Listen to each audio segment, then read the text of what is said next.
Almost. Almost. Almost. Almost. Hello, humans, and welcome to your audio face. This is episode 319 of an irreverent podcast about the music news and music culture that mostly matters. I'm Dan. I am John. And on this bastard, we've got two albums for you. We've got Wild God by Nick Cave and the Bad Seeds, and I've been really putting this off, if you can't tell. You just gotta rip the Band-Aid off, Dan. The self-titled posthumous Sophie record. We'll be talking about that very shortly. Yeah, it is, it is a very interesting time in music. It is a very interesting time in the world. And what's been the mantra this entire show? The news is terrible, but the music is great. The world is mad, but the music is awesome. The world may be ending soon, but at least the music's great. That's... Democracy has died in sunlight. But we got Brat, so it's fine. Brat, but it's slightly different because Democracy dead, but it's still Brat. Yeah. Let's get started. We don't have any singles here yet, currently. Well, I guess right now, I mean, not yet. We're done. But we just gotta note something. Yeah, this is fun. Tyler, the Creator, is a sick fucking person. I love it. And I literally want to make like beautiful, sweet love to this man. Like, like literally, this is Tyler, the Creator is. I was talking about this. Sorry, just to make sure the fan is not hitting the thing. But I was talking about Tyler, the Creator, as not to age Sean and I, but Sean and I are aging, and we were like in middle school, high school when Odd Future Wolfgang Kill Them All, and Loiter Squad on Adult Swim, and Alden Joints. God, Loiter Squad. Loiter Squad. Yeah. Earl Sweatshirt still had hair, Domo Genesis, Casey Veggies, like that hairline was like, whee! But still, like this was a time to be alive, all right? Like you literally just had to be there for that. Like I remember seeing it was a vibe. It was a whole thing. You just had to be there. Like Brockhampton almost, but Tyler, the Creator, and Odd Future, like it was a musical moment. And all the people who were related to that, Sid has spilled on quote unquote all the niggas was gay.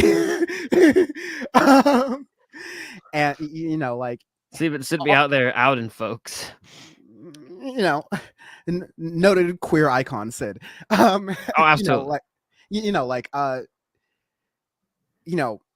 We were joking, but Earl Sweatshirt, what was it? Sick. Not just the album, but the song, the title track. There was one year where I played that song 430 times. You sick fuck. I love it. Like, it was my most played song. Like, Spotify really put my whole ass on blast on that, right? Like, this is all to say, Tyler, the Creator, announced a new album, Chromacopia. And it's really interesting because there's an interesting thing we could that won't work, never mind. But Chromacopia is his new album, and rather than releasing it on the New Music Friday, he is releasing it on Monday. And Amazing. he's quoted in a Nardwuar interview of like, to paraphrase, like he doesn't like the fact that music is released on Fridays because people are going out and have the weekend, and maybe they have the ability to really like sit with it, but like really they don't.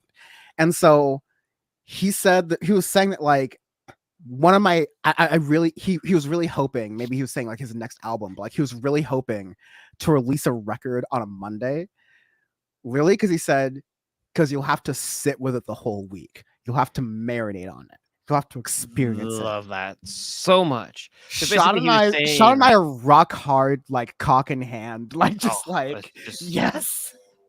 we're straight sickos right now. Tyler the Creator. It's beautiful. There's the thing with it. He goes, well, if you release it on a Friday, people just put it as background music at parties or Mm-hmm. whatever and all this stuff. You don't really get to marinate with it because, but if you put it on a Friday, or put it on a Monday, you're gonna have to sit through this bitch the whole week, and you actually get to listen to it. And Hawthorne.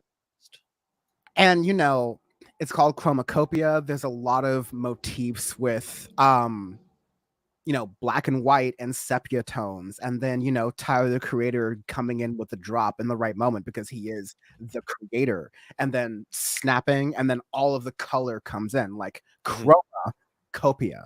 As a noted Photoshop and Adobe Premiere user occasionally, Dan from the internet knows chroma keying is the word you use for green screening.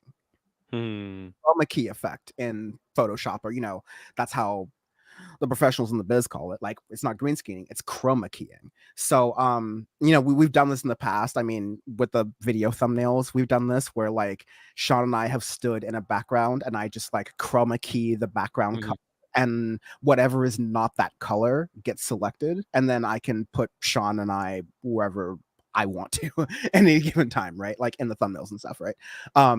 But yeah, chromacopia, like you see that in the motifs in the videos that we've even just seen. And yeah, we record Audio Face on Sunday evenings. It's the 27th of October. And so puts us in a little bit of a bind because we are talking about it as like literally the last people to like react to even the rollout. But again, like this has been a year. This has been a year of Los Angeles boogeymen, and I've been trying to say this. Like, there's a certain thing, not to relitigate the whole East Coast West Coast thing, but there's a certain thing about rap in California. There's a certain thing that's like, it's like Vince Staples and Earl Sweatshirt and Tyler the Creator. It's sardonic, it's sarcastic. It's not people who are trying to like come to LA to make it big. It's people who are already here and have nothing to prove. And like you see that in shout out to the Bay Area, you see that in Larry June, right? Like there's a lot of people who do this, but like there's a specific thing about California that like no offense to my good friends on the East Coast, but there's a lot of performative nature in like New York rap. Atlanta, I think, is a totally different thing. Like, I'm not including this in this conversation, not because they don't deserve it, but just like to make this conversation easier. But like, Atlanta definitely has its own vibe and its own style. And you can definitely look to like, St. Louis, Detroit. There's definitely vibes in certain places, right? But there's something about LA. There's something about California that consistently puts out like straightforward rappers. Your Snoop Dogg's, your again Larry June's, your Vince Staples, your Tyler the Creators, your Earl Schweitzer. Like these are just straightforward people. They're not trying to perform. And when you see Tyler going, yeah, I need you to sit with this. I need you to really sit with this album. And going, we're going back to the 2000s, not just releasing on Tuesday, but releasing on Monday. I was telling Sean, I was just like, we need to invent a new award now. We need to invent like the Audio Face, especially this year. We need to invent the Audio Face's like Lifetime Achievement Award, because there are some sickos, there are some sickos in the music industry who's just like, yeah, wow, like you won music basically. And yeah, Tyler the Creator, I cannot wait to listen to this album. I cannot wait to sit through this album. And it's sounding a little bit like Igor. And not that Call Me If You Get Lost was bad, but Igor was good. And I cannot wait to hear something, if it's like Igor, but again, in true Audio Face to Go fashion, maybe it's different. And maybe it's a head fake. And Tyler the Creator is fully capable of that, and we might just be experiencing something totally different. So I cannot wait for this. Tyler, you're the boogeyman, Tyler the Creator. Man, like that's just insane. I'm excited. I was literally like trying to do the timing in my head, but no, it's like 6:30 when we're recording, so it's gonna be like 9. It's not gonna be till like 9 Pacific till we could hear it. So I was gonna like, oh, let's just live stream it. Let's just like listen to it and live react. But like, no, it's gonna be too long. And we have jobs and lives, and we're old. Unfortunately, and that too. Yeah. See also world. Okay. I've tried. I tried, but no, we're gonna do this. It's gonna be here. We're going to be reviewing the new Sophie album, the posthumous Sophie record. Sophie, it's called Sophie. It's 16 tracks, as title will lovingly tell me. An hour and 7 minutes long. Yeah, an hour and 7 minutes long. Sophie is legendary at this point, right? Her tragic passing, just as she was like reaching the apex of her career, developing her sound like really in much the same way that on Audio Face we've talked about, chill wave being like a Toro y Moi, like it was a Indian, creation. washed out, like it's those two that Sophie really pioneered it. Sophie pioneered hyperpop, and we're coming off of Brat Summer, and Charlie XCX even shouts out Sophie, and welcome to PCH. Charlie XCX even shouts out Sophie and her influence in her sound that Charlie XCX has been doing since before Brat and definitely during Brat. By the way, thank God she changed the albums back to their actual things, because I was starting to go insane. It's like, okay. Anyways, but no, like I don't mean to take this away from your Sabrina Carpenters, your Charlie XCXs, your Chappell Rowans. I don't mean to take this from any of these phenomenal pop artists, but I'm gonna stand out on a limb here. Again, I have a lot of a bias here, and I'll just admit this at this point. But like, they can all pull back to Sophie. This, like phenomenal, and a lot of electronic music has been pioneered by trans women, and Sophie is just like the next step in that. And of course she tragically passed while making what is ultimately this record, and her family kind of like came together and tried to put this together and complete the finishing things. Apparently Sophie literally had the track list done, so she had narrowed down the songs that were like all through this thing, and knew what she wanted and what order. And you get this record that is kind of like the completed idea, the proper follow-up to 2018's Oil of Every Pearl's Uninsides, and all the songs that came before that. It might be 2017. Again, I'm looking at Tidal right now at this point, so maybe the dates are slightly different. And yeah, but like it's, and songs like I blast Pony Boys, amazing. Face Shopping is like a song I hum to myself all the time, like it's dance hold music type stuff, right? Like, and it was one of my songs I was like, this is how I'm gonna like hyper pop pill Sean. And like, again, Sean, to your credit, like you're in one of our like bonds on music is just like the really weird experimental stuff. And so when I was handing you this like industrial glitchy sound,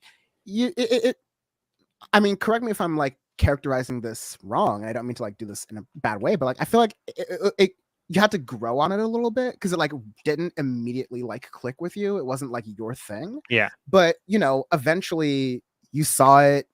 You saw other artists trying to chase that sound. And again, like Charlie XCX literally name dropped Sophie in her multi-platinum, like super deluxe hit that she like released this summer.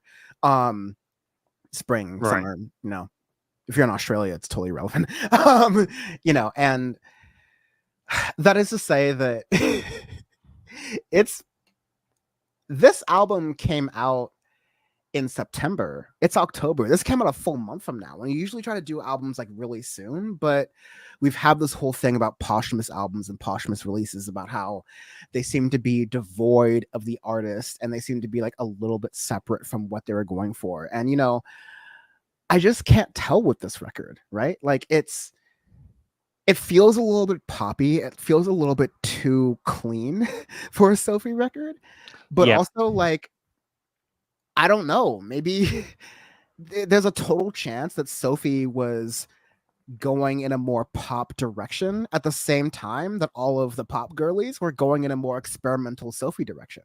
But it's just like really hard to tell. And, you know, honestly, this is one of the more biased instances I've ever. I think this is probably the most biased instance of an audio face review I can name, like bar none. Because like Sophie's just such an important person. She's a wonderful person. Her death was just like so sad and tragic and sudden. A lot of people like, you know, felt it. And so I feel like it's really hard to kind of, you know, do justice to that when she's not here. And I really just don't know how to feel about this record, honestly. Maybe Sean, you can help me. Yeah, I mean, I think I mean, especially compared to Oil Every Pearl's undersides, insides. Um, that's extremely hyper. That's the dawn of hyper It's pop. extremely It's experimental. very And also, experimental as hell. lest we forget, yeah, right. With Vince Staples and Is Kendrick a Lamar Sophie and producer. Flume was a Sophie mix. Like Vince Staples shed tears over Sophie's passing. Like this was like a Mac Miller type of Yeah, artist where she just had her hands in so many different genres. She was blending genres. She was pushing popular music truly to its limits. And so her presence is really felt. And so I don't know. Like, I guess my main opinion is that this feels very safe for a person who was so risky. yeah. Yeah. It's a very okay record to me. I don't know if I mean this is one of the things with posthumous releases. You never know, right? And got to the track listing was out and all this jazz, and if she was alive and really made this record full, I would have been like, it's definitely hard. I mean, it's really hard to follow up your debut record that is so like just an incredible record at the end of the day. And this is to me where I always like to bring up like album curses and stuff like that, right? Like it's The really hard curses. to follow up a record that has so much profound impact on an entire industry. And with the self-titled, it feels really bland for a Sophie record. There's definitely some good tracks. It's very well produced, and I feel like that's my biggest complaint is it feels too clean, it feels too crisp, almost feels like a Dead Mouse production. Granted, I Mm, really like Dead Mouse, to be fair, but yeah, that's but a that's trademark of perfect. his. Yeah, Is he likes clean lines, clean sounds. That's what he's known for, right? And makes four beautiful four mixes. beats. Like, Yeah, and like yeah, yeah, and with Sophie, you get hyper pop, you get very experimental out there things where you don't get that anywhere else. And with this self-titled, I'm like, okay, it's not horrible, but it's like it's definitely leaving me disappointed and almost with a bad taste in my mouth for it. But again, this is, we've had several conversations on here about posthumous releases, and this is the hard part to me because I go, would she have done a little bit more, like changed a couple of things, added some things, um, and you never really know, obviously. So it's not bad, but it's also not like knock your socks off, especially for a Sophie production, because you know bunch of things that she's been around and stuff like thrown in with other artists have been incredible. So it definitely feels safe. I mean, example, right? Like reason why with Kim Petras, right? I mm, was expecting that song to be like fucking wild and like definitely out there and different because you can get that with Kim Petras, and I'm like, oh, this is just an okay pop song, right? And I'm like, all right, I mean, it's not bad by any means, but it's definitely like if you just put this in the background, I wouldn't have expected this to be a Sophie track. Right. exactly. I would have been like, oh, this is just like a Kim Petras something, maybe I don't know, like Cascade or somebody ran Marsh, it, right? I hate myself for saying this, but like Marshmello could have produced that track. Yeah. Yeah, exactly. Like, Just it's so Steve Aoki or unfortunately somebody fucking random. yeah. Like, it's so unfortunately generic, Yes, and, like, that's the just direct opposite of Sophie. exactly, and It's frustrating, that's my biggest thing with that. and it's weird because, like, we're not the flashy, artist rollout thing, even though we just gushed for a little while about Tyler, the Creator, right? On, his rollout, because it's it is really trying to, like, make a statement about, music releases and things like that, right? But, like, I really feel like maybe I would have liked this album more if Sophie were saying, yeah, I'm doing a more pop thing. And, like, if she, inshallah, we're alive today in 2024, and we're, saying, yeah, the entire pop world has gotten more experimental. So I'm experimental and I'm going a little more pop. She's done all of these different genre bending sort of productions. Maybe she would have done more if she were alive again. It's tragic. And I don't know. I feel like if I had just gotten an explanation that she wanted to go this direction, I again would kind of go like, okay, I get it. It's still very safe, and I don't think that changes a lot of how I feel about this record. But like, I would have it again is a super biased review for me. Honestly, I'm sorry about it for the audience, but like, it just I feel like that's the closure I don't get from this record because Absolutely. yeah, it's I don't know why someone like Sophie, who was a genius, would have released an album this safe. Yeah, And this bland, and it's not bad, but it just feels extremely generic. we Especially like it's the polar opposite of her debut of Oil of Every Pearls, right? Where that's like experimental out there, hard for me to listen to on for like first couple listens when it came out in 2018. I was like, Jesus Christ, this is really different and interesting. And now with this release, I'm like, oh, this just sounds like a generic pop record in 2020 decade, it's right? like it's so hard for us to we love Sean and I love electronic music. I still Oh, have yes. there dude, it's been 10 years and 2 months since Hard Summer when we saw Disclosure. Never Oh, forget. God. Hard no, Okay, don't forget but the red like pants. that is to say that Sean and I love us some electronic music, but it's very hard to review it in the context of the show because a lot of it's bland. Like, a lot of it's generic. Yeah, Like, exactly. you get your justices, like, we weren't around for Random Access Memories dropping. All we're getting is just like, the drums taken out of it. Just like, yep, we can get away with that. We're Daft Punk now. Hey, Next time we're just gonna we release are a das version without Funk the bass. and we wish to not show our faces.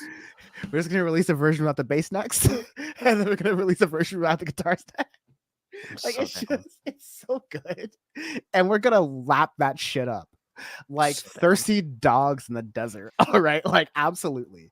But a lot of electronic music is kind of, you get your Fredigans sometimes and you get some really interesting cases here and there.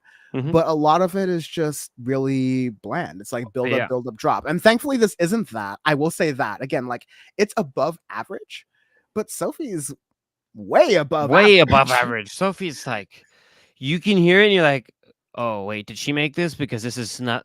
It's like Björk, right? Like you listen to Björk tracks, like, "Oh, Yeah. this is only she can make that," right? It's kind of No, the same thing like, with Sophie, right? she has a beautiful voice. Like, I remember, Mhm. like, the part again, like, Face Shopping is one of my favorite, like, songs of hers. Oh Like, yeah. I remember when she, like, breaks into that, like, big high voice falsetto, like, beautiful thing, and that breaks down to this, like, industrial drum, like, wrenches breaking in half, like, shit, like, and then you get songs like, One More Time or Berlin Nightmare, or, like, these are perfectly fine songs, but Sophie's way more than perfectly fine. And Yes. so that's just like this is hands down the most biased review I've ever done. But I was putting this off for so long because it's just like I hold Sophie in such a high regard, and this album just absolutely does not No, it doesn't give any hold up to like that. Yeah. anybody closure on it, which is really disappointing. And again, goes against my thing of posthumous releases, unless it was literally like handed to somebody and like was in the pipeline to get released, okay, that's one thing. But when it's still like not 100% done, I don't like it.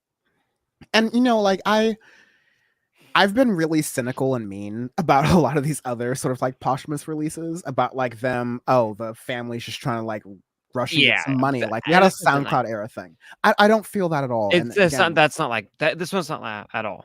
I'll give I it just, that. yeah. I don't. I honestly feel like Sophie's family tried to do her justice, Yes. but I think it just goes more to say that like, yeah, Sophie was just one of a kind, and you you you can imitate, but you cannot duplicate that. And I think artists, I respect what Charlie XCX is doing, is like very deliberately giving her credit, and a lot of artists are as well. Vince Staples, like I've never seen Vince Staples show more emotion than like him acting on his Netflix show, season 2, goddammit, and B, when Sophie died. Like I've just never seen him more. I mean, Mac Miller too, to be fair, right? But again, that's why I'm comparing like what Mac Miller kind of was to rap, Sophie was to electronic and rap and pop and rock and like Mm-hmm. so much of the music. Like again, I don't mean to take anything from Billie Eilish or Charlie XCX or anything, but they will even tell you that they pull a lot of influence from Sophie, and so yeah, I think it's.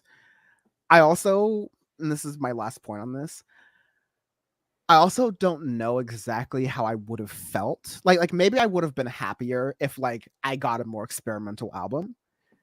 But there's the reason why this is one of my most biased reviews ever is that there's not the closure to know like what is Sophie's experimentation. Because again, she was just a musical genius. And her losses continues to reverberate. And like I said, I don't think this is a cash grab. I don't think this is like, cynical or whatever. I this is audio face, goddammit. We saw the vision. And I think a lot of people saw the vision. And this is like I don't want to be offensive and say anything like 2 out of turn, but like most biased review I've ever done on audio face, right? But it just doesn't feel as daring as Sophie was. And because of that, it just like doesn't feel like it lives up to the legacy that she deserves to be remembered by. And so, what? Again, we've always said on this podcast too that like if you want the old insert artist here, listen to the old albums. So we will always have like Oil of Every Pearl's on Insides, which is like right. Mount Rushmore for me. Like it's a beautiful record.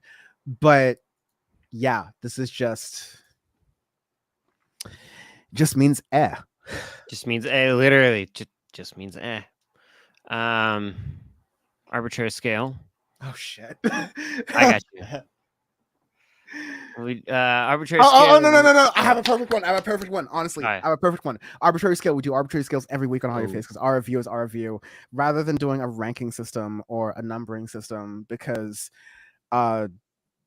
that just does not do reviews like this justice. Let's be honest. We're going to rank it like we do every single week, which is by choosing a different system every single week. This week, it is going to be, to Sean's surprise, hotels in Las Vegas. Ooh. Told you it was going to be good. All right. Ooh. Okay. This is 1000% Planet Hollywood. Just the casino, not half bad. The actual hotel, but it's in the middle of the strip, so it gets you where you need to go. You can walk around pretty easily in and out. Bada bing, make it look easy. Again, I hope this review has like shown that like from the bottom of my heart, I respect Sophie and I like respect her family. This is that random Best Western that happens to be on the strip. This is like what? Damn. Like what? You gave it the Best Western.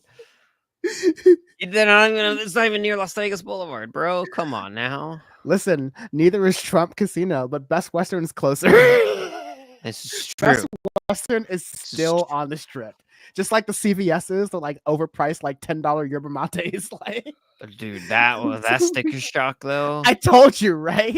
It That CVS is like Lena Khan has literally got to like redacted all the CVS's and Walgreens on the strip because that's price gouging 101. No, that's price gouging 201. That's a graduate course in price gouging on that bro, strip. the amount of price gouging that goes on was just insane to me. I was like, what the hell is this?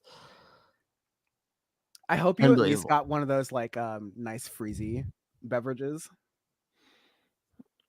I mean, we went to the ABC markets because we're smart.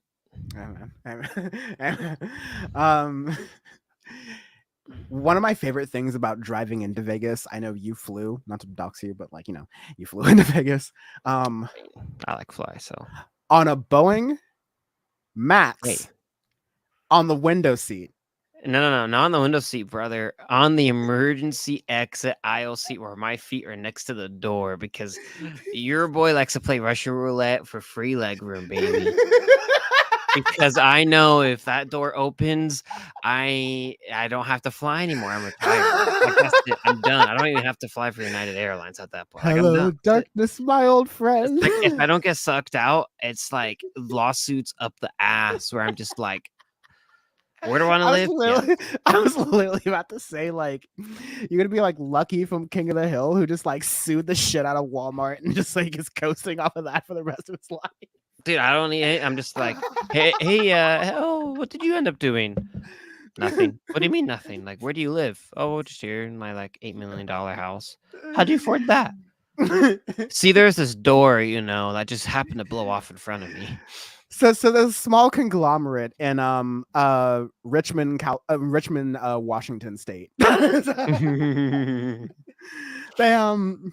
they they specialize in airborne appliances, but sometimes Airborne appliances. That's a new one.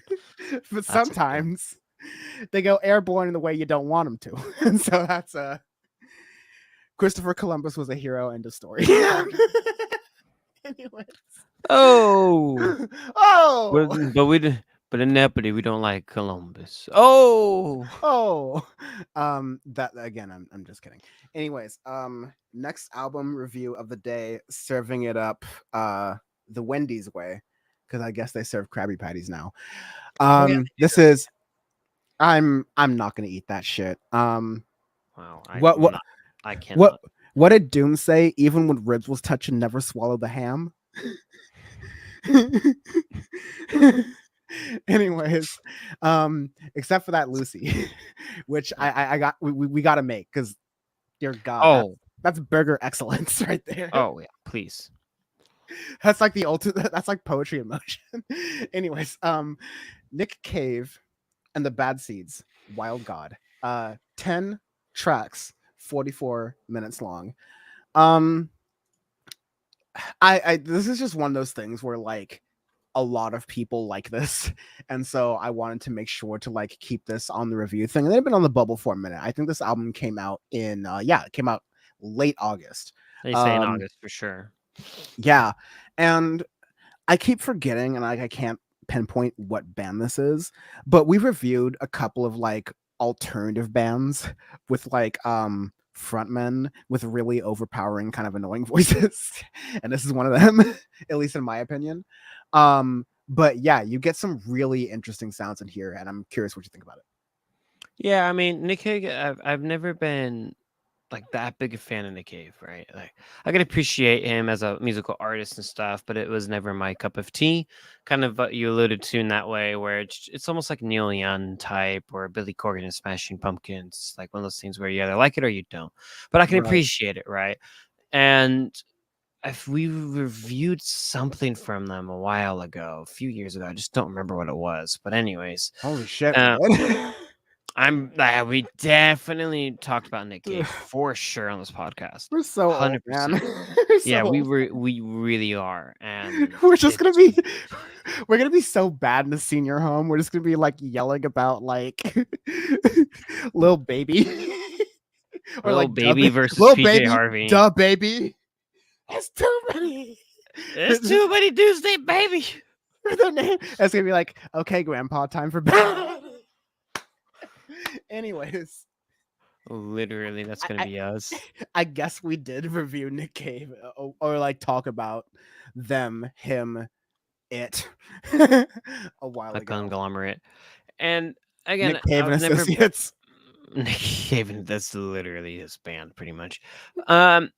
With Wild God, it's interesting because with Nick Cave, he kind of, I mean, he's been making music for longer than we've been alive, and 1984 is the oldest album I see on Tidal, at least. yeah, So, because he's like, compatriots with REM, Leonard Cohen. I mean, a lot of those alternative rock artists that really, I mean, kind of shaped my welcome to welcome PCH. to PCH, baby. That really shaped kind of my music taste, my interests and stuff. And yeah, I think we actually, you know what, we might have done something of just Nick Cave himself. But anyways, I'm trying to, but with Back in this, my day, which was the style at the time. with Wild God, actually, sorry, I was gonna say, what? you wanna know how old we are? London likes skinny jeans. We've gone full circle. We're back. We've never been so back. Wow, so is she really gonna go like the 1975, 2012, 2013 skinny jeans with ripped holes look and stuff, like straight Hot Topic 2011? No, like she had her baggy phase, and now she's Yeah, the moving 90s into, phase. like, So now there's oh my god. like, we live in hell, dude. But anyways, I'm like, just wearing suits, bro. Like that's it. Like you're never gonna know how old I am at this point. dude, I'm wearing pajamas for the rest of my life. You're I'm wearing done. pajamas. I'm wearing a 3-piece suit. That's just what we're gonna do now. That's it. One or I'm the other. literally I'm One or literally the gonna other. dress like Felix Biederman from Chapo, like literally the most like I'm going full Michael Brooks, just nothing but like tracksuits. Literally the Adidas Russian mobster tracksuit. The Albanian mobster tracksuit. Absolutely. The Maserati ones. Anyways, this is an album we're reviewing apparently. Apparently.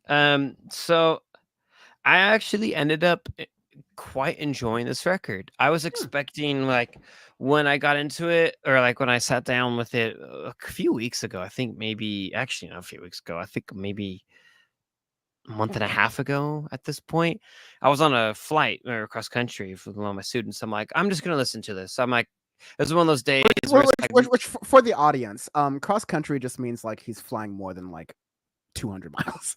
Like, yeah, he's probably I mean, still in the state of California. But yeah, I'm still in the state of California, but at least I'm flying for like 2-3 hours or something, right? quick So hops, quick syndicate ops. jets. So I have time when I'm just like chilling there doing nothing, and I was like, you know what? Let me listen to this Nick Cave record. And I popped it in and I was like, oh, this is actually rather enjoyable. I was expecting to be one of those albums where I just have it as background noise for like ATC communications. I just don't want to listen to it. But I'm like, oh, let me get back on the ground. And then when I'm driving home, let me like put it in. I was like, I actually really enjoy this record. It's because of how much they've changed their sound in the past 5-6 years. How I like to kind of, the analogy I was thinking of was, this reminds me of Arctic Monkeys, of like of the car, especially, which was released a couple years ago. And the car grew on me over the past couple years, where at the beginning I thought it was really bland and boring, but I got into it maybe really the past year, where I go, I have a more deep appreciation for the kind of the complex stuff that's going on. Not necessarily the lyrics, because I think it's some of the weakest lyrics for Arctic Monkeys records. And same thing for Wild God. I think the lyrics in Wild God is very weak. But what I really like about it is everything else encapsulating it, where if you can just not sit there and pay attention to it and almost use it almost like a cigaros, where the lyrics don't make sense. It's there almost as a second instrument. and I do it like that, I really appreciated this record. I actually got into it. I'm like, this is fun. Actually, I really enjoyed it in that way. I hate to be reductive of your like point, but Go it's ahead. like if if you don't speak English, it's a good album. Dead ass, because it's like when if you sit down and try to listen to it, right? But this is kind of my thing with Radiohead. Radiohead, half the time, I don't know what Tom York is saying. To this day, there's half of their discography. I'm like, I don't know. The legendary story of Dan and I singing "Go to Sleep" in a bar somewhere with Dude, Bam, and we literally just go. We literally go in the middle of it. Oh, that's what he says, and Bam in the back is fucking howling because do you I had no idea what he said halfway through Go to Sleep. It's just, wanna know oh, how sick of a person I am? hmm. I haven't edited anything at all. This is my phone. I have an alarm set for 1:45 a.m. that says yesterday I woke up sucking on lemon. It's the actual lyric. Yesterday I woke up sucking a lemon. Why? They got writer's block and didn't know what to say. They Uh, just kept they just, again, they just let him keep singing that. and it goes hard. And it goes so hard. And they sold so many millions of records. I still listen to that to this day. Everybody Yesterday yells I it too. That's the woke up sucking on lemon. Like platinum. Like, just like right there, it's just like album of the decade, like hands down, album of the millennium. Shit, it's just that's it. And you opened the record with that too. But anyways, with Wild we God, are like reviewing Wild God. yeah, this is hilarious. With This is Wild the God, you most kind of this is get the that. most wild audio face in a It while. really is. I love this so much. Nick Cave kind of does that though with his lyrics. It's just like he has these random trains of thought that he's just kind of going through. It's like Damon Albarn just drunk and has a pen, and it's just like, okay, these lyrics don't make sense, but if you don't listen to them, like again, just kind of let everything else flow through. I really enjoy this record. It feels like a ballad type, right? Like again, almost like the Car of Arctic Monkeys style, where it's doesn't really have guitar that much. It's really um orchestra bass with the choirs in the background, beautiful piano mixes and stuff. And Yeah, Final for Rescue Attempt did take me aback. I was like, okay. absolutely, literally, I was thinking of that track. I think of the opening song of the lake, which is honestly probably my favorite on the record. I love that track so much. And then Final Rescue Attempt is dead in the middle. It's track 5, that beautiful rock ballad where it's like, anti-rock almost, right? And the artist who's been along this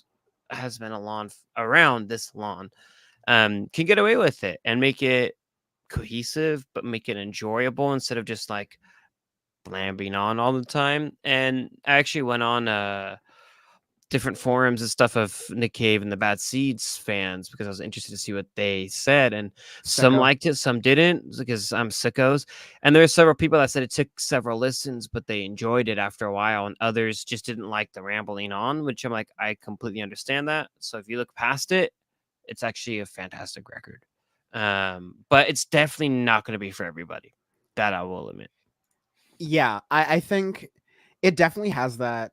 I gave it like the little college try audio face 2 listens. I think Mm, I could give it a couple more listens and maybe it would like hit a little bit better for me.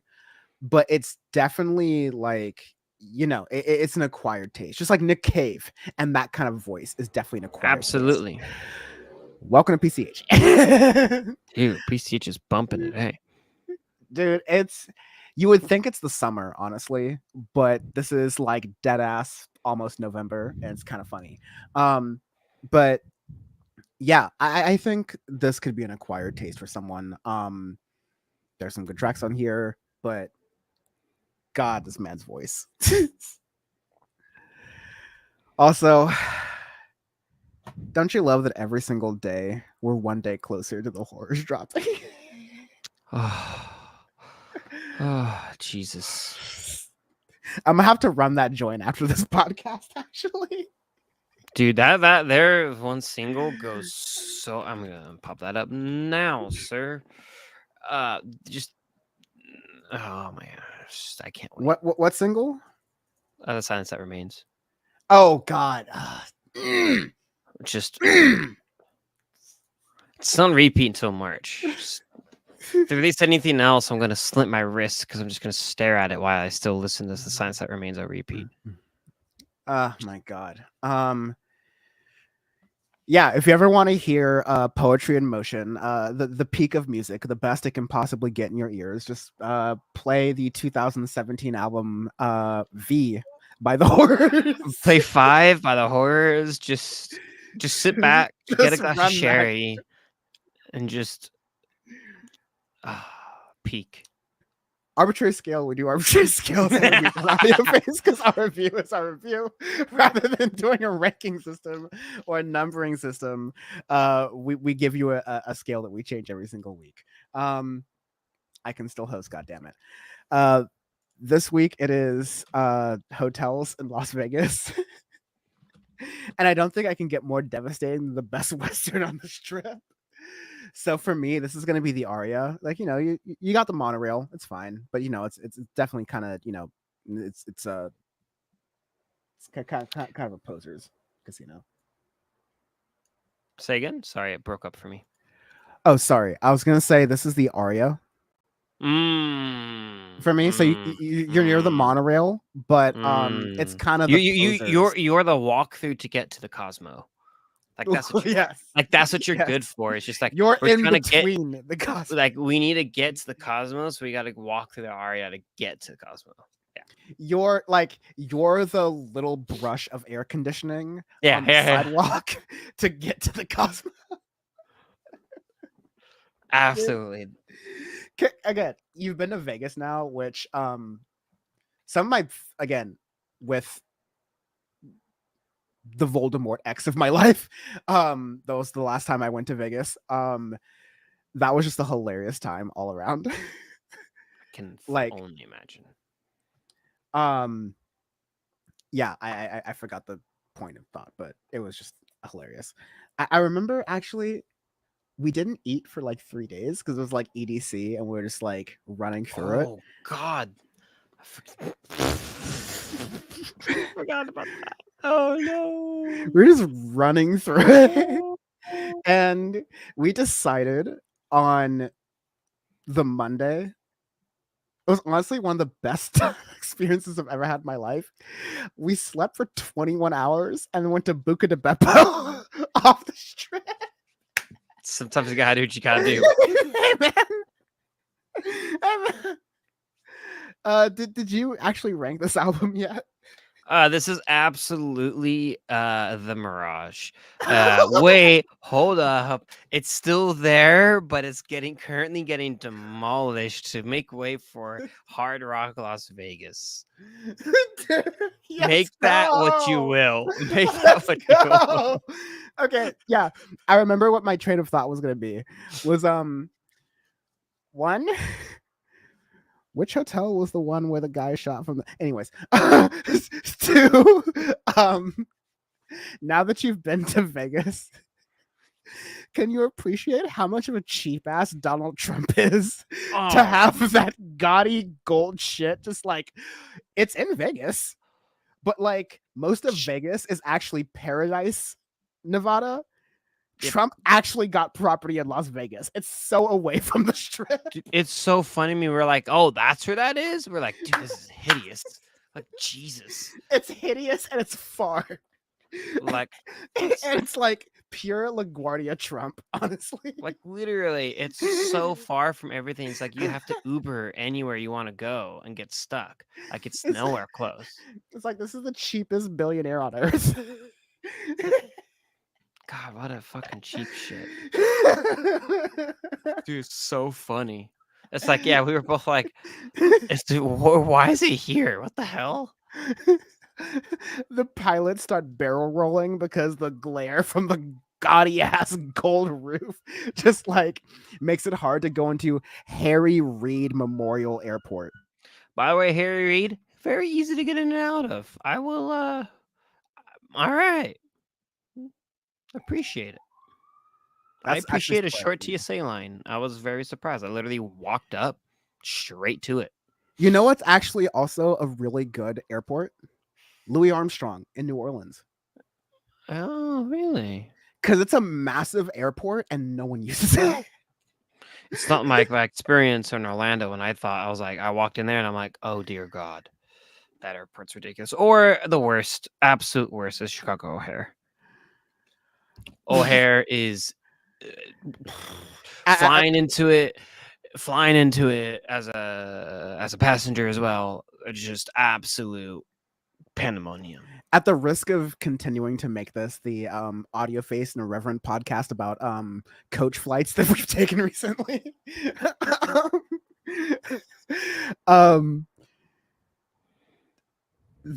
So I recently went to I'll have to post and talk about this pretty soon actually because it's been 2 weeks now. But I was in the Twin Cities for a work trip and I got to see a couple of different folks. I got to see Benny Carollo, streamer. Folks know she's been on Power Report a couple times. And yeah, I got to see a lot of different folks there. And damn, that's a good airport. But the thing I was gonna say was that once again, Dan was the this is the final boarding call for a Delta flight such and such, whatever. For with a Daniel Evans, please get no, you got called out. Black ass. No. I don't think I told you this. It was hilarious. To their credit, I know they suck, but Delta called me on my phone. Oh shit, nice. And I was just like, again, it was on the Garmarini, and I was like, oh, a 323 number. I'm like Matrix sprinting to the gate. There's like, this might be important. And so I picked it up, and it was the person at the gate. They're like, yeah, were you the guy who just ran past the gate? Because we're about to close the gate, and you ran past the gate. You need to run back here. And so I ran back, and the guy who was checking tickets, so it was like a woman who called me, and then a guy who was like at the booth checking tickets. This was the most like disappointed but impressed man I've ever seen, because he was like, I'll give you this. Most people don't answer the call. Dead ass true. He literally said, I'll give you this. Most people don't answer the call. So no, they don't. Because a lot of times as people are actually a lot of times as people get stuck on connecting flights or whatever, so they're not able to answer it. Dan from the internet refuses to get to the airport in any reasonable amount of time. I was the unaccompanied minor kid. I like traveling. I just don't like airports. I don't like sitting in an airport, especially like you could would you hate my job? No, dude, you could get terrorists. You could get terrorists to like spill every single secret they have if you just made them sit in Terminal 5 at LAX. Okay, well, that's actual hell. like sitting there for any longer than literally getting on your plane and getting into the jet bridge, it's hell. It's terrible. Like I hate airports. Except for Long Beach. That's hard. That's so good. Long Beach goes so hard. There's like they have two terminals. They have the actual terminal and they have the historic terminal where you can sit and chill and look at the pretty mosaic floor because God's Greenport Airport. It's God's airport, honestly. It really is, man. It's so easy to fly in and out of. It's great. It's like, hey, do you want 30? Yeah, all right, sick, land. Cool, thanks. I just wish I had more of a reason to fly Southwest because I don't. Yeah, I mean, it does nothing for me. Yeah, you're gonna be moving to New York by the time I'm in Denver, so goddamn it. Southwest is like a 16-year-old boy discovering sex for the first time. Literally does nothing for like anyone involved. Like is completely incapable. If you're going Southwest, it's great. Other than if you need to go past, I don't know. If you're flying into Houston, I'm sure Southwest is great. Yeah, literally. If you're flying to Houston, it's great. It's amazing. Hobby Baker, baby. You don't even need George Bush Intercontinental. Just go to Hobby Lobby. You can go straight to Hobby Lobby Airport, baby. Easy in and out. Quick hops. George Bush Intercontinental. Holy shit. That's like a Chicago O'Hare of the South, baby. That airport's a mess. No, dude. You want to know what it's a mess? Raleigh Durham. Oh, I That's a haven't been that one shit. yet. That's a Ooh. shit show, dude. I It's can't wait no, until like it's the hub. It's the East Coast hub for American Airlines, dude. It's a wrap. oh yeah, it is. It's a Yeah. wrap, dude. It's terrible. It's horrifying. All you have are a bunch of like corn-fed muffin top Americans who are like, "Where's my flight to? Where's my flight to Des Moines?" I'm just glad I have a headset on the whole time so I can't hear. I think that was the airport where I saw the guy who was like he was a pilot who was playing City Skylines on his like Oh, Dell laptop. I was like, oh my god, it's literally Sean. dude, that's literally what I'm gonna be doing. Is I'm just gonna get like the best gaming laptop known to man, just so I can play like Age of Empires or some shit in between flights. When it's like, well, I got nothing to do. That power brick is gonna probably like take down the like electricity at like most small airports. Absolutely, absolutely. Dude, It's I like can't the wait. round plug when you're in Europe and you plug it in and you just destroy the entire block's electricity. In chat, Pinkerbell says, "Love Eugene Airport for that. Eugene, Oregon. Oh wow, oh that's got to be a good I haven't been airport. there. I That haven't sounds been like to that sounds like Oregon, a good actually. ass airport, honestly. See, I'm gonna literally make at some point. I'm gonna release The tier list, Pilot Sean's tier list of best worst airports. members content. Absolutely. S tier is just gonna be LGB. And then F tier is just gonna be LAX, and then everything else is in between. Absolutely. So yeah, my flight to the Twin Cities, I was like called like that, and then my flight away from the Twin Cities, I was third to last aboard. So Wow. don't sweat the technique. I do this all the time, and I've only missed one flight in my 28 and a half years of life. Jesus. I've only missed one flight doing this. There was one time I was at Athens. That the Masters there, right? In Georgia? Yeah, and yeah, it's in Augusta. No, Augusta. That's right, Augusta. I knew it began with an A. I flew into that airport for Christina Cosmopolitics on Powerport for her birthday, and I hated that airport so much, man, Really? because literally it's just American and Delta, and it's not really. It's like whatever their affiliate tiny airports are, like tiny airlines are, right? The quick hops. Which is who I'm trying to fly for right now. Yeah. Yeah, like Pretty much. that's why I'm Your not Piedmonts, your naming. PSAs, No, Nah, they're not hiring me, so don't worry about it. I'm for the sake of your job not mentioning any of the names of these in case it gets transcribed somewhere. They SkyWest is like Radiohead and some bitch. It's like, well, we did get Utah Hockey Club, so that one's Fly out. the Mormon skies. Anyways, I was reading comments. Squishmallow says Raleigh's my airport. It's not a bad airport. Oh yeah, that was the one. Augusta, Georgia. I hated it because they only have two gates. It's like one American, one Delta, and again, like they're affiliate airlines. Yeah, the And regionals. As I've established, noted down from the internet, I hate being in airports, and so I try to arrive as late as possible. And they have like a 45 minutes before the you board rule. So like I couldn't even check into the flight, even though TSA is just like two dudes in a metal detector and like no line whatsoever because it's goddamn Augusta, Georgia.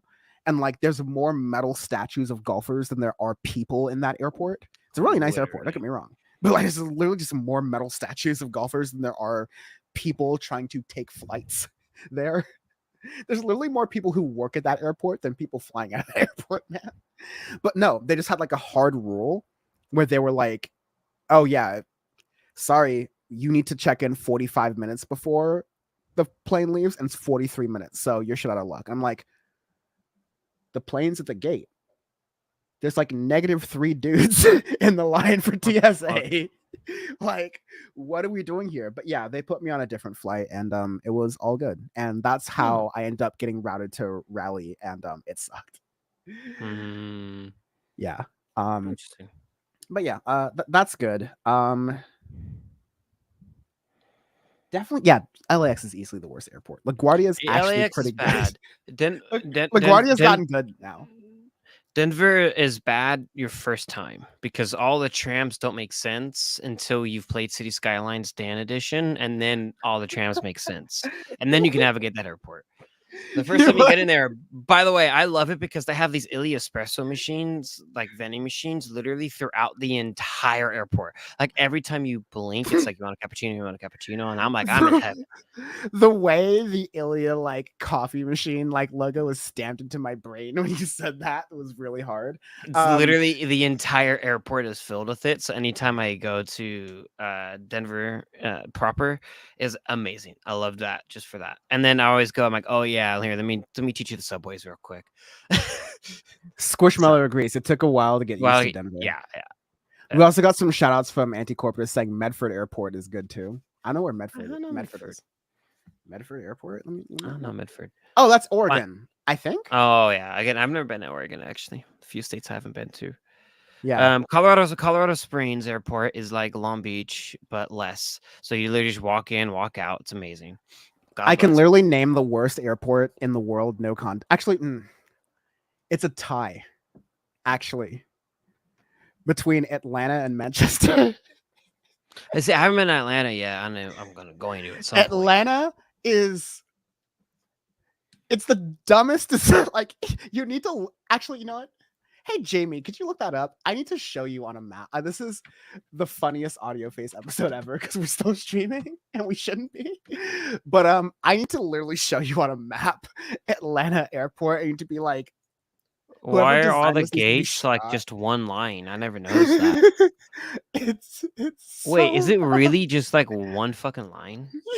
What is this shit, and there's a bro? train that runs underneath everything that just like goes to Jamie. Can you pull that up? Yeah, so I'm going to show you here. This has just become Dear audio face. God. This is hell. It's hell. Oh my God. Why do they design it like that? I will say there's one good thing about Atlanta Airport, and it's the furthest east you can get and get a coffee bean. So you're not stuck with Starbucks. You can actually get some good coffee there. They have a coffee bean and tea leaf. They have a bunch of them in the Atlanta airport. It's kind of funny. You want to see? You want to, hey, Jim? You want to pull that up? You want to know the worst airport layout for flying into it? Go to Chicago Midway. Oh, dude, come on, man. Just look at this. Literally, they all runways intersect each other, bro. It's just a giant X. It's so stupid. It's like Long Beach Airport, dude, but like way more important. Literally, it's insane. No, I need to show you Manchester International. It's literally just like Wait, single runway? this is Oh such no, an it's two. important Oh no, there's two. no, but it's just like this is such an important airport and it's just like in the boonies. It's kind of like Denver, where Denver's in the middle of Aurora, out like it's 40 minutes from downtown at least. You want to know how like this is one of the worst delayed airports in the entire world. The average is like two Probably weather. hour delay flights. Probably weather. No. It's just a poorly designed. Like literally, the last time I flew into Manchester, the security guards just let me through like the British equivalent of clear because they're like, "Oh, you're gonna miss your flight, dude. I'm sorry. Like you just gotta go, dude. Like just go. Everyone there, because I was Manchester enough, just like let me cut all the lines because they're like, you're not gonna make your flight at all, dude. Yeah, Manchester's terrible. Well, anti-corporatist, I do know that runways are into the wind as a a commercial pilot here, so Yeah. but it's just funny because when you have intersecting runways, a lot of the times it's super confusing because they'll tell you like they give you really long taxi instructions, so you're like, and especially in a busy airport, they give it to you really fast, so you frantically are writing it down. So you're like, okay, cross this, do this, and you're like fuck, writing it down. And then the best thing is when you normally when you cross a runway to a taxiway, you switch frequencies from your tower to your ground. And the best thing was, I forget what airport I was down in San Diego. I think it was maybe Montgomery or Gillespie, one of those two, and that has similar design. And like, hey, you're supposed to still stay on tower even when you switch over, even when you're crossing it to ground. I was like, oh, like, oh yeah, it's kind of a colloquial thing here. And I'm like, oh, thanks. Okay, it doesn't say that in the regulations. Like, it's kind of a weird thing here, but we do that. And I'm like, thanks. We do that here. Yeah, I was like, thanks. Thanks Can for I letting me just know. say, So you'll appreciate this. The most deranged. I realized I didn't actually set the focus on my camera. So it's been like in and out of focus this whole time. So let me just do this. yeah, I know it's been weird. Are you John Wayne? Is this me? Dude? Y'all don't know. Y'all okay, first off, I'm gonna go rant. No. Sorry. I just gotta tell people this is a freeway that is elevated. Insane. And that is the runway. Dude. Also, this is another freeway that is elevated, and you have to go like dumbass angle to get out of there because of the Irvine Corporation, which owns part of New York. Yeah, well, basically, dude, that airport as a passenger is super easy. As a pilot, it is my least favorite airport in the Southern California basin. Horrendous to fly into. It is so fucking busy. You can't get in. And when you get in, it's like a nightmare. You have a lot of noise abatement stuff because of the Irvine Company and because of literally Newport Coast, where you have Free El Toro. Literally, dude, I'm so mad they closed it. Free El Toro. Free El Toro. The real ones know Great Park is El Toro. I'm like, y'all realize you're just sitting in the middle of the runway, right? Dude, I'm looking at it right here. It's yeah. Just like, oh, you can see it. Look how they massacred my boy. Look at how they massacred my boy. You could literally see it, and they're like, let's make some like horrendously unwalkable communities here. That was like it's such a trippy airport to fly into though. Because my favorite thing is, well, you still have the VOR at El Toro, which is the navigation, some of the land-based navigation we use. And they're like, we fly direct. When I flew into John Wayne maybe a few months ago, they're like, hey, fly direct to El Toro. And I just looked at my student and I'm like, I'm going to teach you a lesson here, kid. Look at how they massacred my boy. Vince McMahon doing this, just like. And I literally just went into a whole rant for like a good 40 minutes when we were sitting on the ground because they wouldn't let us take off for 40 fucking minutes at John Wayne because there's too many goddamn people landing on a 5,000 foot runway, which is tiny. And I'm just like, let me just tell you about what we could have had, son. Let me tell you about this is a utopian society would have El Toro. We used to be a country. We used to be a country. Then after Vietnam, it all went downhill. Literally. Dude, but flying into it like over the freeway is so trippy. The first time you do it, you're like holding on to your balls. Also, when you fly into Hawthorne Airport, SoFi Stadium at night is ridiculous. No. That should be illegal. It's blinding. So bright. Like I flew into LAX at night, and I was like, this literally should not be. This is a student loan company. Yep. And they're like flashing the hazards. Dude, it is so bright. I was flashing the RNAV into fucking Hawthorne at night last year. The first astronomers. Time, like, rip astronomers. Literally, it's so bright. It's ridiculous.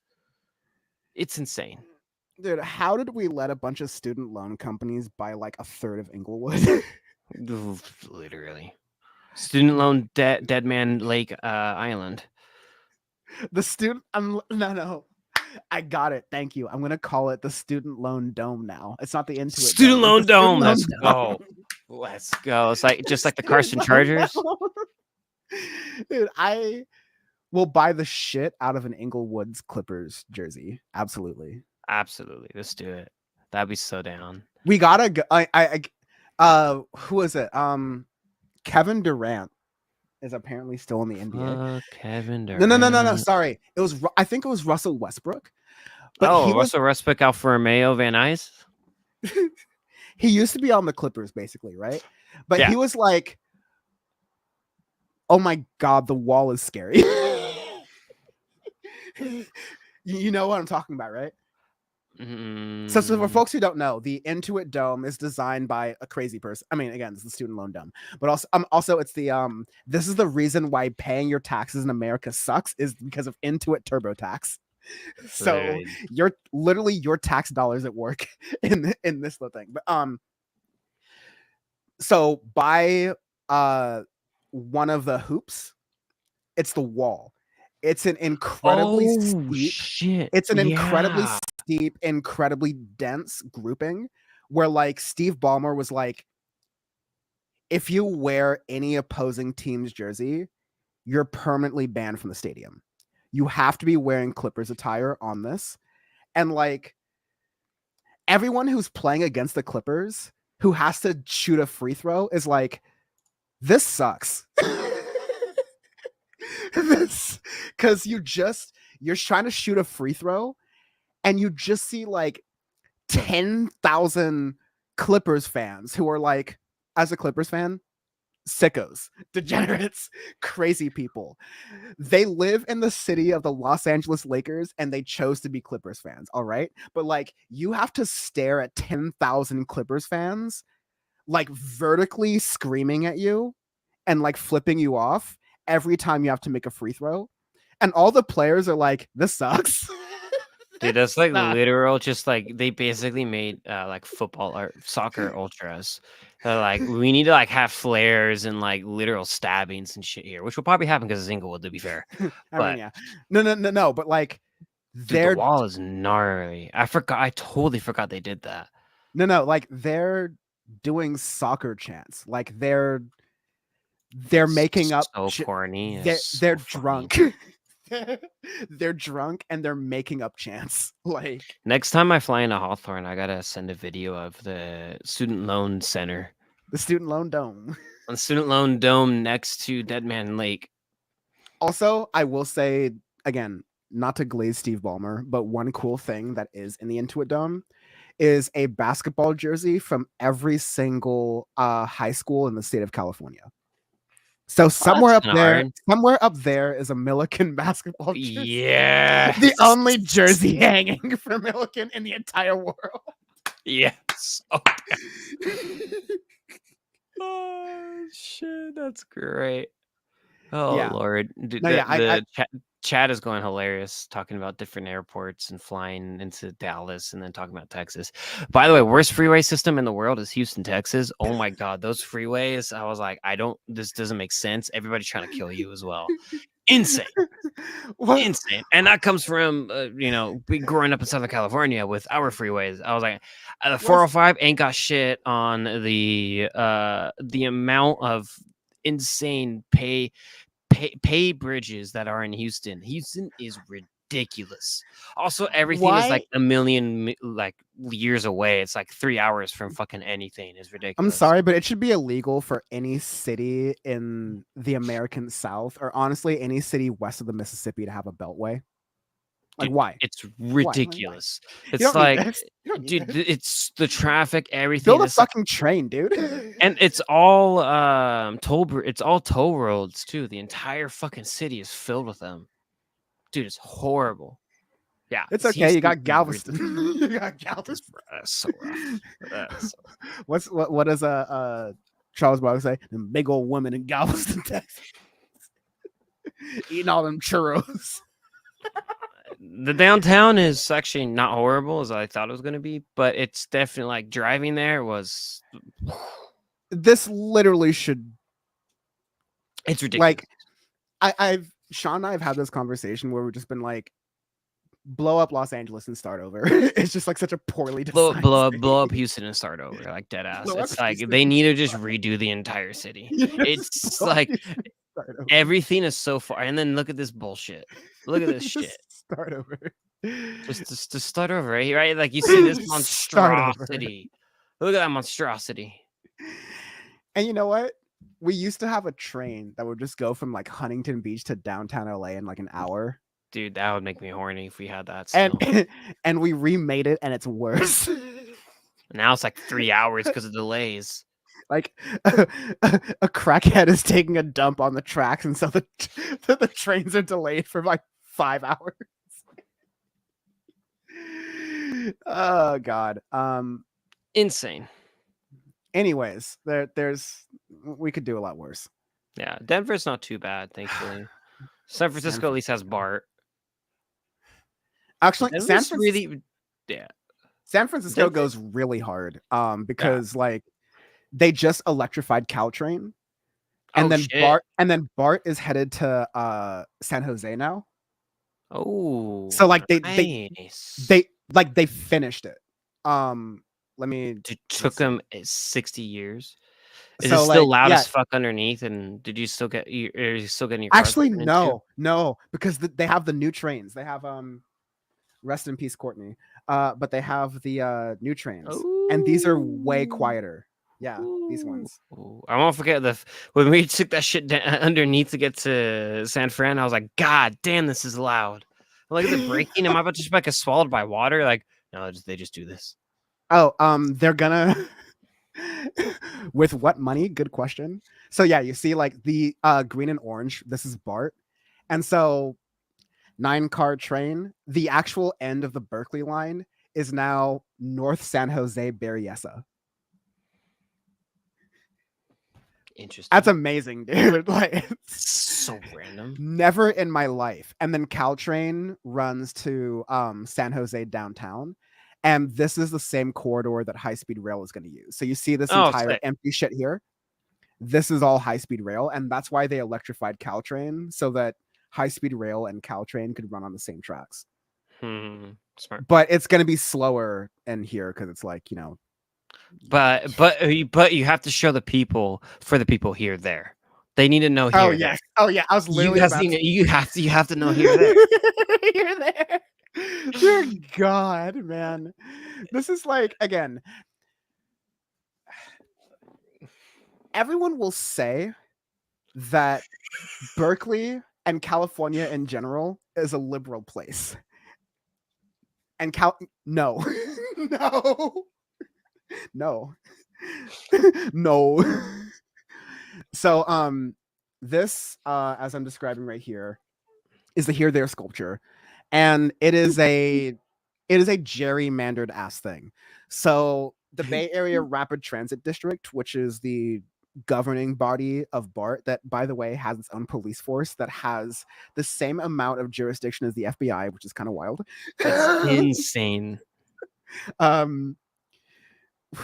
God, who is the guy who got killed? Oh, Fruitvale Station. Yeah, literally, like that was BART police.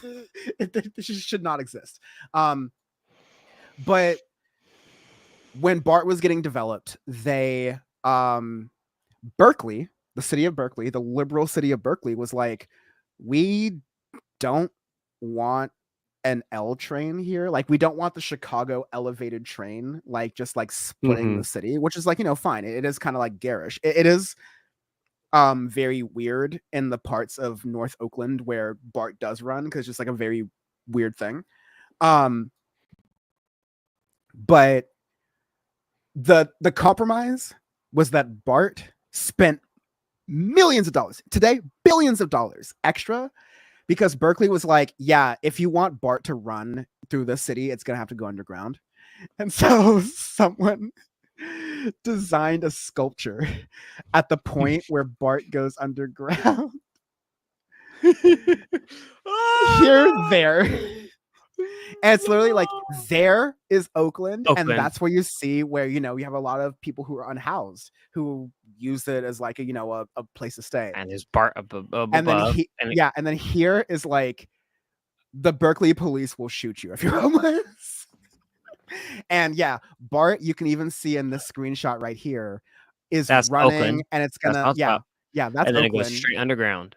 And then Berkeley. It goes underground, and before you get to Ashby Station, that joint See how it's slanting right down there? Yeah. Down, down, down, gone. And you see, look, here, here, there. There. Ugh, Here. There. ugh, The first time there. I think we were taking a bus to You Emeryville or scream laughed when something. you saw that. I was You're just telling you like, about it, and you had to see it, and you were like, "That's so funny." dude, I died. I was like, oh my god, this isn't a liberal state anymore. This is like that's the most conservative fucking thing you can possibly do. That is amazing. That is beautiful. I was like, "This is." You need to understand. California is extremely racist. Actually, it's one of the most racist, like prejudiced, classist places. Oh, And they by still far. have it there is my thing. I'm just like, they still have here there. I'm like, my god. And you know, to be fair, the artist did not intend it that way. It just is very tone deaf. It's Come on. like you go into Berkeley and it's like, oh, this is a nuclear free city and whatever. Yeah, no, it's kind of wild. Oh man. Oh, you know they gutted the fuck out of People's Park now. That's done. Like we're done. Yeah, People's Park is gone. I heard about Yeah, we're that. not doing that Rip anymore. People's This is Park. just this is gonna be a dorm. Did you see they put shipping containers around the joint? That's how Wow. that's how literally the regents of the University of California. I will also mention that Gavin Newsom, by being the governor of California, is thereby a UC regent. So this is not his Raj. Um, they waited till the summer when the students were not on campus to surround People's Park, which is a historical like Ronald Reagan, as the governor of California, rolled tanks onto this property over here Yep. to in response to students at the University of California at Berkeley protesting the Vietnam War. Mhm. And it was just like they're like, yeah, let's just drop some containers here, and it was all good. Anti-corporatist. I don't know how to I don't want to incriminate myself by agreeing too hard with this, but People's Park was never all that big. Not a good place so to get good weed either. Good LSD though.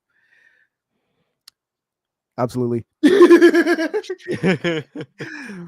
Yes. Yes. Absolutely. No, but man, they literally just dropped shipping containers around it, and they're like, "We're done, no more." And it's gonna be student housing, which is probably good, but yeah. Um, are we done with the airport report? Yeah, I think we're good. We're done with the airport Yeah, report. that's done. We're good. You've had enough. You've all had enough. This was audio face. Audio face, I guess. um, Show about airports and city yeah, design. an irreverent podcast about city design, highway, toll booths, and one of these days, blimps. Oh, dude, that would make me so horny to be a blimp pilot. Oh my god, I would love for this to be like that's how it ends, is that you get to be a blimp pilot. You get to do the Goodyear blimp. dude, that would be so down. That's so good. Um, okay, let me I saw Felipe, you had mentioned rating Sable Proletariat, so I will set that to happen. But anyways, what does it mean to play us out? It looks like I'm hosting, so I better know. Mm, I just wanted to play that, honestly. Also, that's fun. Anyways, this has been Audio Face. Don't follow us. Don't find us. It is what it is. It be how it be. And we will see you on the next Oh my god, the next episode we're gonna have to talk about Tyler the Creator. yep. Oh my god, at the time we're talking, we're an hour away from Tyler the Creator. The Boogeyman. The Boogeyman. Okay, this has been Audio Face. We're gonna talk about that on the next episode. Until then, whatever you do, don't show up for your flight on time. That's not right. And we will see you on the next episode. Cheers. Boy.